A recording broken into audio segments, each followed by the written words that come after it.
La troupe du libre arbitre présente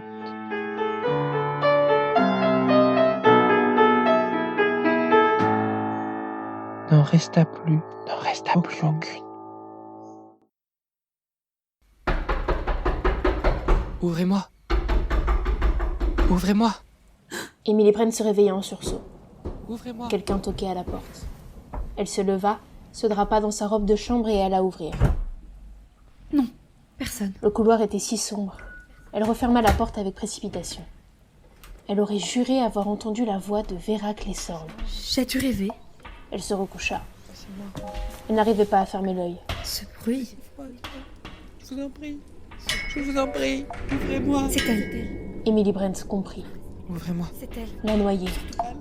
Elle était sortie de la rivière. Il ne fallait pas lui ouvrir. Surtout pas. Je vous en prie. Sache que ton péché te rattrapera. Émilie Brent se tourna vers la fenêtre. Elle est là. Une forme sombre flottait derrière. Ouvrez-moi. Sache que ton péché te rattrapera. Miss Brent voulut se lever du lit pour fermer le rideau, mais elle n'arrivait plus à bouger. Que se passe-t-il? La forme approcha son visage de la vitre. Les païens sont précipités dans la fosse. Ils ont eux-mêmes Sa peau coulait sous la pluie, comme de l'eau. Et à la place de la bouche, il n'y avait qu'un trou. Miss Brent, s'il vous plaît. Ouvrez-moi. Émilie Brent se réveilla en sursaut. À travers sa fenêtre fermée, il n'y avait que le bruit de la pluie et du vent à entendre. Elle sortit de son lit et alla chercher sa Bible dans le tiroir. Elle s'assit à sa fenêtre pour lire. Maudit soit celui qui ne respecte pas toutes les paroles du Seigneur et ne les met pas en pratique. Elle leva les yeux, regarda la pluie tomber contre la vitre et tira les rideaux.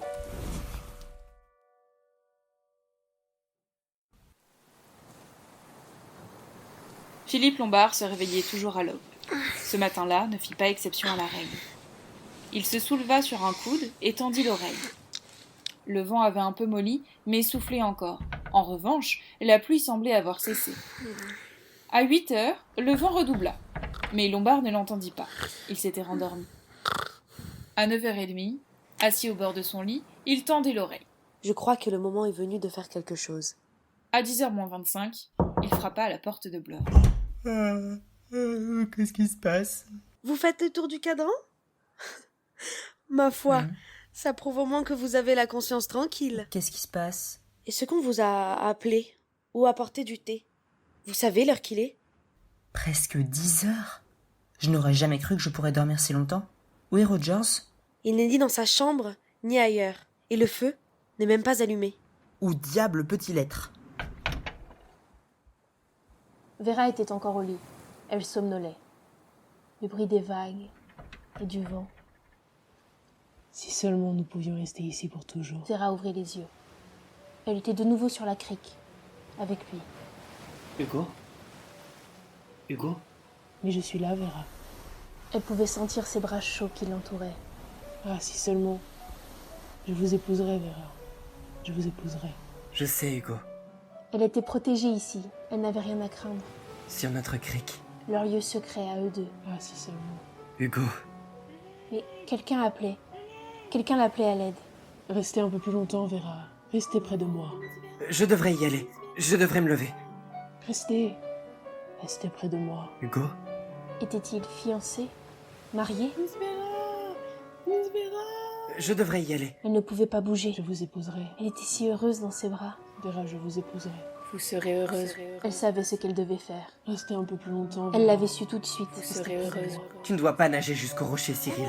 C'est dangereux. Elle avait dû lui répéter 100 fois. C'est trop loin. Miss Vera! Vous aussi, vous serez heureuse quand viendra la fin. Miss Vera! Miss Vera! Vera ouvrit les yeux. Miss Vera! Ouvrez-nous! Elle était toujours dans sa chambre, sur l'île d'Enon. Que se passe-t-il? Blore et Lombard se tenaient devant sa porte. Le bon Rogers a disparu. Il ne nous a pas réveillés ce matin. Il a manqué à ses devoirs de majordome. Ne riez pas, Philippe.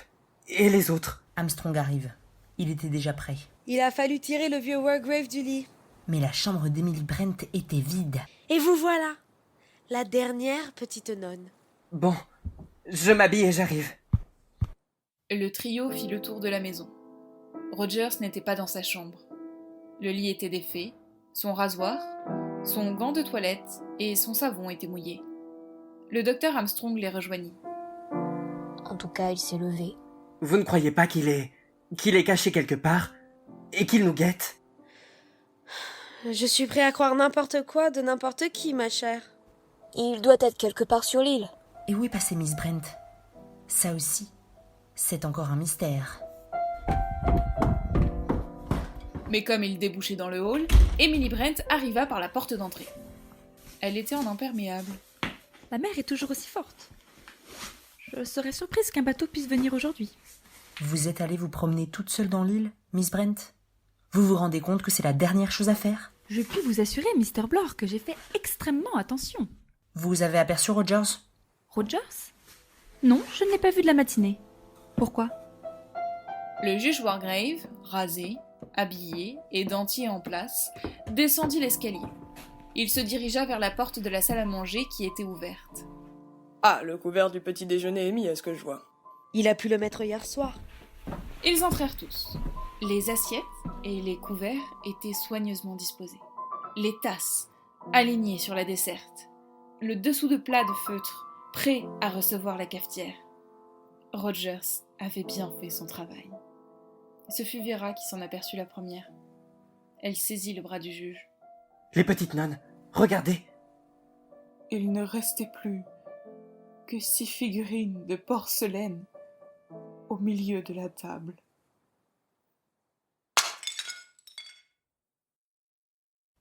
Ils le découvrirent peu après. Il était dans la petite buanderie au fond de la cour.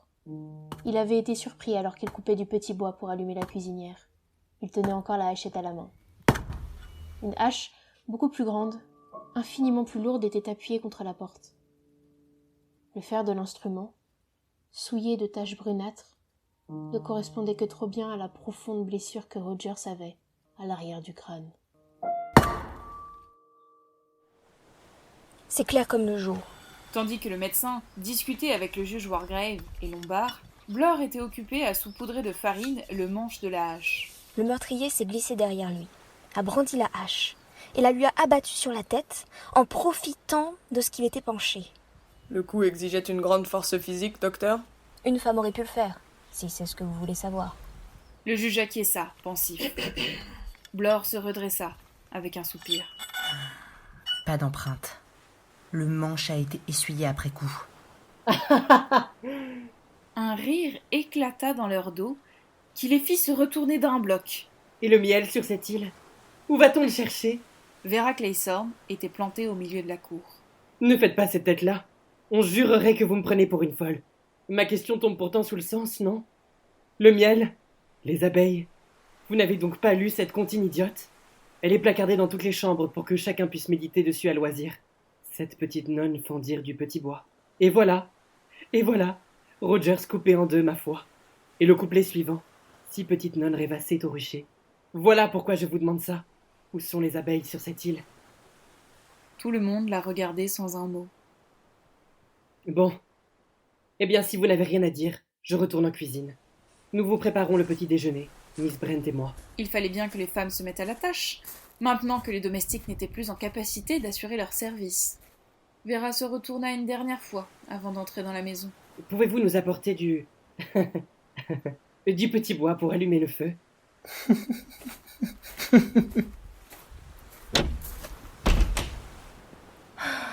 Les femmes et leurs nerfs. Nous ne pouvons pas nous offrir des crises d'hystérie en plus du reste. L'hystérie, ça n'a pourtant pas l'air d'être son genre. C'est vrai, Lombard. C'est une fille tout ce qu'il y a de saine et de sensé. Seulement, elle a mal digéré le choc. Ça peut arriver à n'importe qui. C'est vrai, docteur. Dans votre cas, par exemple, vous aussi vos nerfs ont lâché l'autre soir, après l'épisode du gramophone? C'est possible. Quoi qu'il en soit, elle n'a pas tort. Cette comptine semble guider le mode opératoire de Anonyme. Nous devons rester sur nos gardes. Avant d'être tué, Rogers avait débité une certaine quantité de petits bois. Ils le rassemblèrent et ils l'emportèrent à la cuisine. Merci. Nous allons faire le plus vite possible. Une demi-heure ou 3/4 d'heure, mettons. Il faut le temps de faire chauffer la bouilloire.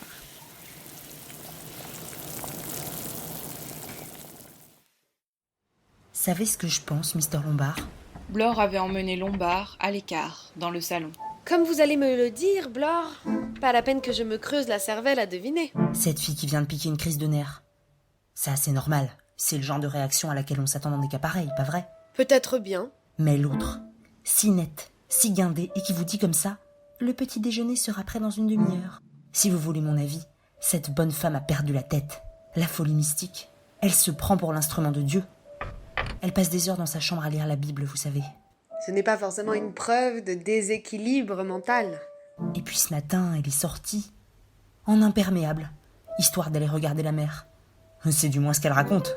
Je vous rappelle que Rogers a été tué alors qu'il coupait du bois. C'est la première chose qu'il a faite quand il s'est levé.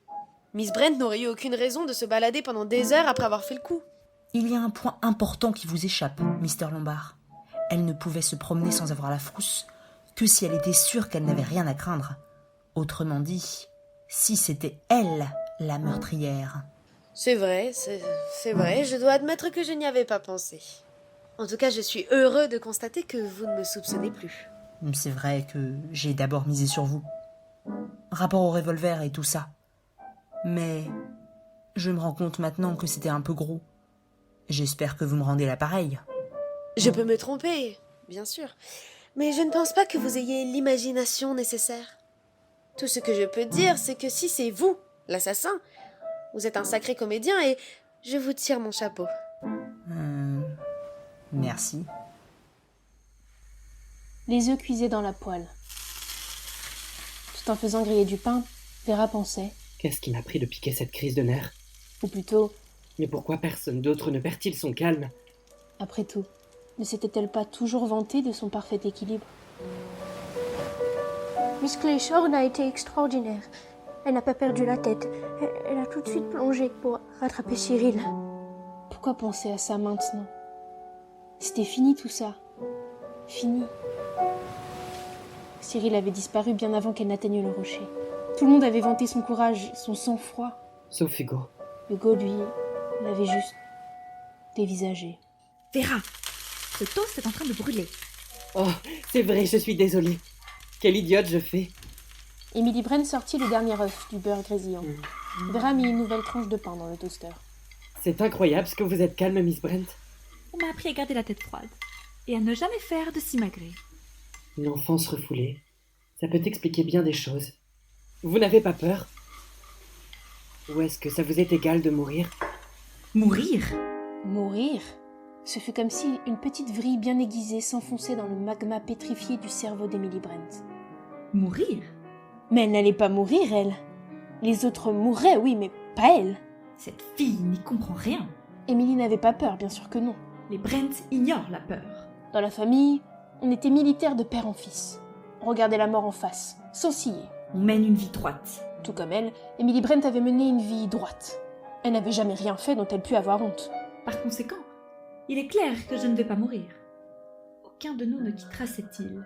Qui avait dit ça déjà? Aucun de nous ne quittera cette île. Ah oui, le général MacArthur. Son cousin a épousé Elsie Macpherson. Cette idée n'avait pas semblé le troubler outre mesure. Il avait même paru soulagé à cette perspective. C'est monstrueux. Sacrilège même, un sentiment pareil. Certaines personnes font si peu de cas de la mort qu'elles en arrivent à... Béatrice Taylor. Cette nuit, Émilie avait rêvé de Béatrice. Elle n'avait pas voulu la laisser entrer malgré ses plaintes et ses gémissements, parce que si elle l'avait fait, quelque chose de terrible serait arrivé. Dans un sursaut, Émilie revint à la réalité. Cette fille la regardait d'un drôle d'air. Tout est prêt, n'est-ce pas? Alors servons le petit déjeuner. Dites-moi quelque chose, Blore. Dans le salon, Philippe Lombard avait soudainement baissé la voix. Rapprochez-vous du piano. N'ayez pas peur. Entre nous, et puisque nous serons sans doute tous les deux transformés en Maccabées d'ici 24 heures, vous pouvez bien me le dire. Vous avez vraiment fait un faux témoignage, n'est-ce pas? Bon, d'accord. Après tout, ça n'a plus grande importance maintenant. Lendor était innocent. Le gang m'a graissé la patte et nous nous sommes arrangés pour l'expédier en tôle. Seulement attention, hein. Pas question que j'avoue un truc pareil. En présence de témoins?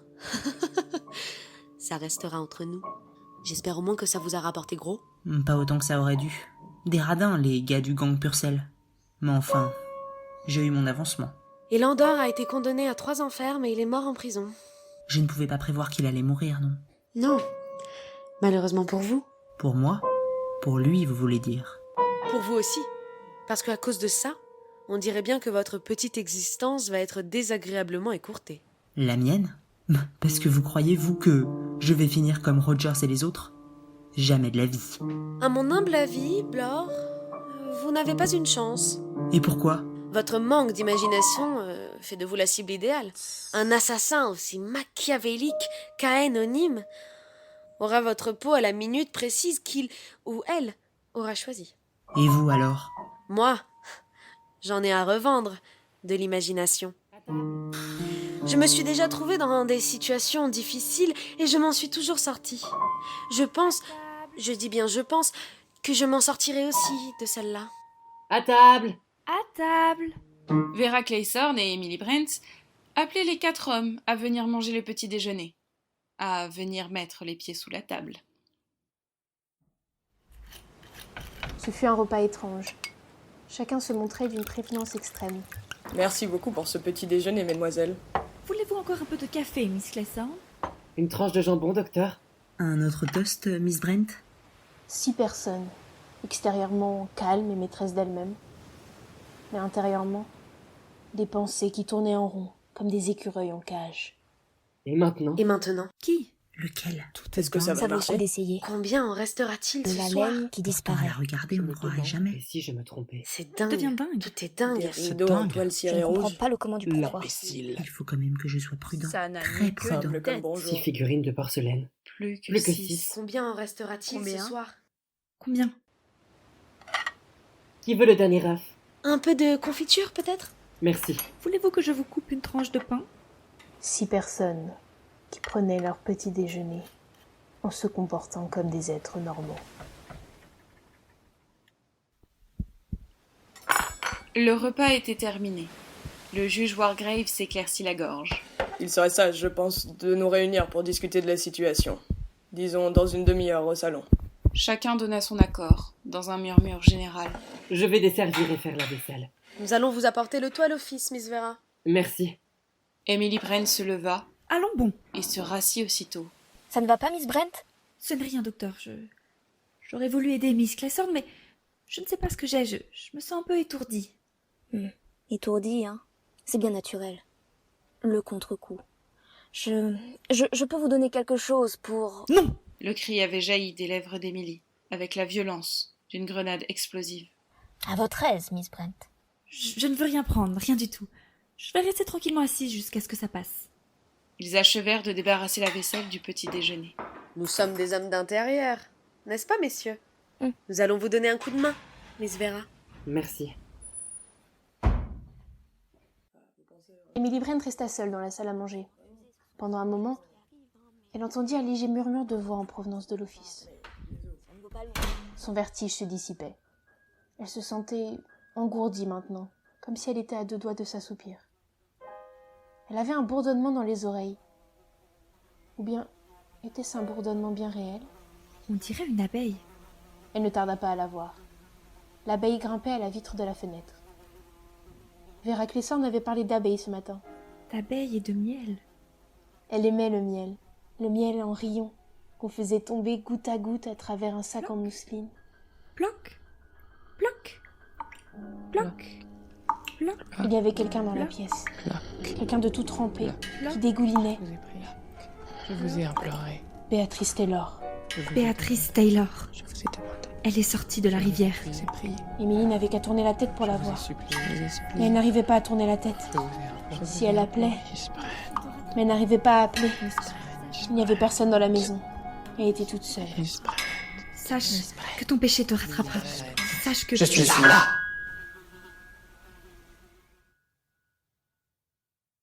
Dans le salon, on attendait Emily Brent. Voulez-vous que j'aille la chercher? Attendez une seconde. Oui, Blore? Alors qu'il est inutile de chercher l'auteur de tous ces meurtres plus loin que la salle à manger. Je suis prête à jurer que cette femme est l'assassin après lequel nous courons. Et le mobile? Folie mystique. Qu'en dites-vous, docteur? Je n'ai aucun argument à vous opposer, mais nous n'avons aucune preuve. Je l'ai trouvé très bizarre tout à l'heure. Pendant que nous préparions le petit déjeuner à la cuisine, ses yeux. On ne peut pas la juger là-dessus.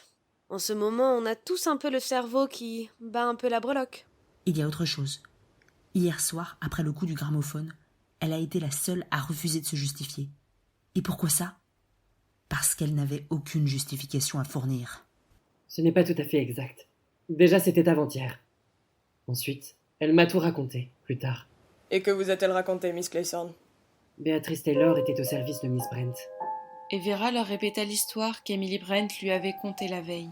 Voilà un récit dépourvu d'ambiguïté. Bon, il est 11h-5.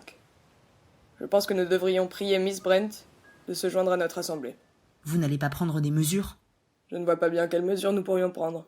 Nos soupçons, pour le moment, ne sont que des soupçons. Je vous demanderai néanmoins, Dr. Armstrong, d'observer de très près le comportement de Miss Brent. Oui, bien sûr. Et maintenant, allons dans la salle à manger. Ils trouvèrent Emily Brent assise là où ils l'avaient laissée. De dos, ils ne remarquèrent rien d'anormal, sinon qu'elle ne semblait pas les avoir entendus entrer. Et puis ils la virent de face, le visage injecté de sang, les lèvres bleuies, les yeux révulsés. Mon Dieu, elle est morte. Sur la vitre de la fenêtre, une abeille bourdonnait.